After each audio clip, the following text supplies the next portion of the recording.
അവിടുത്തെ കൂടെ പറഞ്ഞ പെങ്ങള് തന്നെ അയ്യോ. ആ ഇടിയോട്ടി ഈ പറ്റൻ സമുദായത്തിൽ രണ്ട് പ്രമാണിമാർ തമ്മില് സ്പർദ്ധ വേണ്ടാന്നേ ഞാൻ കരുതിയുള്ളൂ.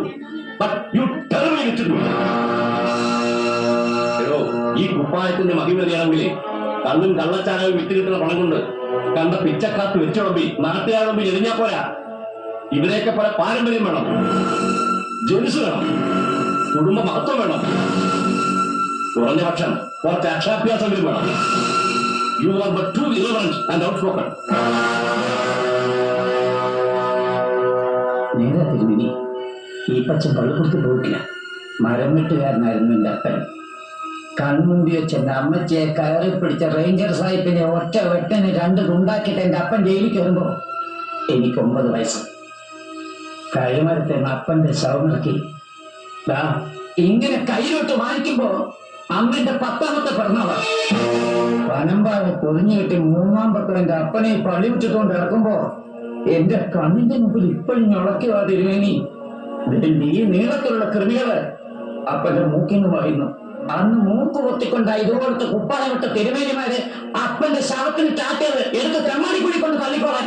അന്യം വേർക്കുന്ന കാശ് കൊണ്ട് അപ്പം തിന്ന് വീഞ്ഞും കുടിച്ച് കോണ്ടാസയിലും ബെൻസയിലും കയറി നടക്കുന്നവരുടെ പളുകൊടുത്ത കുപ്പായത്തോട് അന്ന് തീർന്ന തിരുമേനി ബഹുമാനം. ഇപ്പൊ എനിക്ക് എന്നോട് തിരുമേനി ഇംഗ്ലീഷിൽ പറഞ്ഞ സാധനമാ. എന്നാണ് നീ തലകുലിക്കല്ലോ.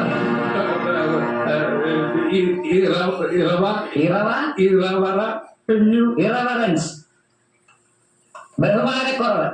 ശരിയാ പിതാവേ. ആ പിന്നെ കള്ളു വിറ്റ് പിച്ചക്കാരെ തീറ്റുന്ന കാര്യം അതും ഒരു കഥയാണ്. 11ാമത്തെ വയസ്സിൽ അപ്പം കിടക്കുന്ന എന്റെ ഇടതുഭാഗത്ത് അമ്മച്ചിയും കൂടെ കുളിച്ചു മൂടിയിട്ട് മീനച്ചിലാറ് നീന്തിക്കേറി കാട്ടില് കള്ളക്കാച്ചു തുടങ്ങുമ്പോ ഇന്നത്തെ ഈ മധ്യരാജാവിന് ചക്കരയും കൊടും കൊഴലും വാങ്ങാനുള്ള കാശ് തന്നത് പള്ളിയും പട്ടക്കാരും ഒന്നുമല്ല, അങ്ങാടി തെണ്ടിപ്പറത്തി നടന്നൊരു തള്ളയാ, ഒരു മുഴു പ്രാന്തി. അതിന്റെ സ്മരണയില പിതാവേ എന്റെ വീട്ടിന്റെ മുറ്റത്ത് ഇപ്പോഴും അന്നദാനം. കഴിഞ്ഞില്ല, ഇനിയുമുണ്ട് കുടുംബ പാരമ്പര്യം. കേട്ടോ തിരുമേനി, എന്റെ അപ്പൻ സാഹിബിനെ കൊന്നിട്ട് കഴുകുമരത്തെ കയറുന്ന കാലത്ത് ഈ നിൽക്കുന്ന കുടുംബമൈവക്കാരൻ കുന്നൈവത്തച്ഛന്റെ അപ്പനും പെമ്പളയ്ക്കും ബ്രഹ്മം സാഹിബിന്റെ ബംഗ്ലാവിലെ ആ പണിയെന്ന് വെച്ചാല് സാഹിബിനെ കുളിപ്പിക്കണം, പേടിപ്പിക്കണം, കിടക്ക കുടഞ്ഞു വിരിച്ച് കിടത്തണം. പിന്നെ ഇപ്പത്തെ മിണ്ടിപ്പോരുത്. തിരുവേനി കണ്ടു കാണും, ഇവന്റെ താഴെയുള്ളവങ്ങളുണ്ടല്ലോ കൂടപ്പുറപ്പുകള്, മാലിന്റെയും തൊലി വെടുകളാണ്. പിന്നെ പൂച്ചയുടെ കാലി കാണും ജേനസിന്റെ കോണം. നിന്റെ അപ്പനല്ല, അപ്പന്റെ അപ്പം കൂട്ടിക്കൊടുത്ത കഥയാണ് ഈ പറയുന്നത്. നില്ല് പിതാവേ, തിരുവേനി എന്നതാ രണ്ടാമത് ഇംഗ്ലീഷിൽ പറഞ്ഞു? എന്നതാ?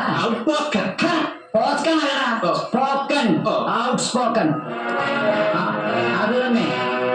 അതിന്റെ കുറവ് ഈപ്പം സഹിച്ചോളാം. കേട്ടോ തിരുവേനി, കർത്താവിന്റെ കാര്യത്തിലും അതെ, കള്ള് കച്ചവടത്തിലും അതെ. എനിക്കൊരു മെത്രാത്തിന്റെ ഇടവക വേണ്ട. മനസ്സിൽ വെച്ചോ തിരുവേനി, ഐ ആം ഔട്ട് സ്പോക്കൺ ആണ്.